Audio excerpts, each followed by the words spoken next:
Tapi sekarang ya Allah, karena mereka tahu nih orang-orang kafir kekuatan muslimin, mereka bisa melawan penjajahan di muka bumi Indonesia, karena tidak ada lain adanya habaib, tidak ada lain adanya habaib, dan mereka keturunan Nabi Muhammad SAW.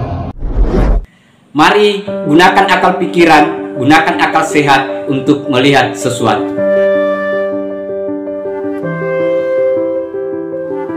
Tapi sekarang ya Allah, karena mereka tahu nih orang-orang kafir kekuatan muslimin, mereka bisa melawan penjajahan di muka bumi Indonesia, karena tidak ada lain adanya habaib, adanya ulama yang terus membakar semangat warga penduduk Indonesia.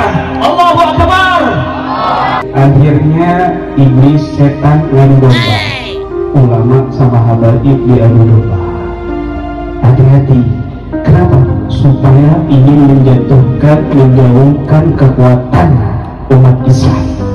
Iya, ditinggalin. Udah nggak sehat para ulama tadi. Para habaib, para kiai nggak mungkin dipisah-pisahkan. Mereka bersatu. Mereka bersatu. Karena zaman dulu sejarah di kitab Nasrul Islam fi Janub Syarqi Asia fi Janub Syarqi Afrika, siapa orang yang menyebarkan Islam di Asia Tenggara dan Asia Afrika, disebutkan di situ bahwasanya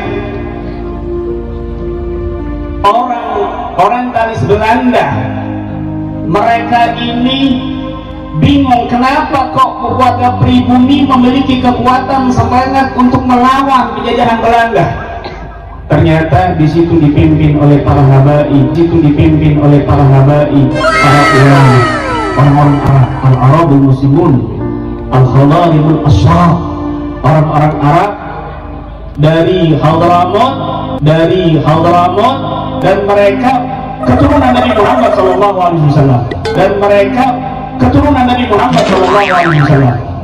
Akhirnya di situ diantaranya tahun 1873 ada Al-Habib Abdurrahman bin Muhammad Az-Zahir di Aceh. Beliau membakar semangat warga penduduk Aceh untuk melawan Belanda saat itu. Menang, maka orang Belanda bingung. Akhirnya di situ diantaranya tahun 1873 ada Al-Habib Abdurrahman bin Muhammad Az-Zahir di Aceh. Beliau membakar semangat warga penduduk Aceh untuk melawan Belanda saat itu. Menang, maka orang Belanda bingung. Dia ngutus yang namanya Snockhorden.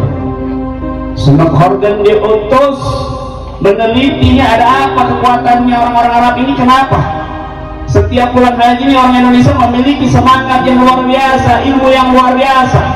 Ini orang-orang Arab dari Hadramaut ngapain ini?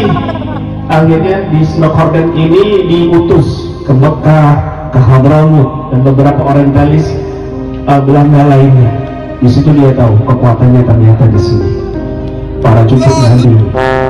Makanya dia setelah diangkat jadi profesor di salah satu universitas di Leiden, dalam ceramahnya dia mengatakan tidak pernah ditemukan sejarah orang-orang Arab yang memiliki andil di Indonesia, orang-orang Cina dan orang-orang India. Dihapus itu sejarahnya orang-orang Arab Hadramaut yang datang ke Indonesia, dihapus. Terus digaungkan di sekolah-sekolahan, di kuliah-kuliahan. Akhirnya mereka membeli juga kutaban, mereka membeli penulis-penulis dari orientalis Belanda dan bahkan dari Wataniyin, pribumi juga, untuk menulis, memanipulasi sejarah. Sehingga banyak yang meyakini bahwa di Indonesia ini pendatangnya dari India sama Cina, dan mereka berdagang. Kalaupun ada sejarah orang Arab di situ ditulis untuk berdagang, padahal kenyataannya mereka bawa harta, mereka bawa benda semua yang mereka miliki untuk berdakwah di tanah mulia Indonesia ini. Nggak ada mereka, kalau nggak ada mereka mungkin kita masih menyembah berhala. Kalau nggak ada mereka ini wali songo, cucu-cucu Nabi, para habaib yang datang ke Indonesia, kita nggak kenal Nabi Muhammad. datang ke sini untuk dakwah. Kalau nggak ada mereka mungkin kita masih menyembah berhala. Alhamdulillah min dalik. Hati-hati, jangan mau diadu domba oleh pihak ketiga. Jangan mencela kiai, jangan mencela ulama, jangan mencela, apalagi mencela habaib. Hati-hati, ini luar biasa anugerah yang kayak gini ya Allah. Nangis rasanya saya duduk di samping mereka semua. Mudah-mudahan sebagaimana Allah kumpulkan kita duduk di sini, mudah-mudahan Allah kumpulkan kita bersama datuk beliau yang mulia Nabi Muhammad SAW.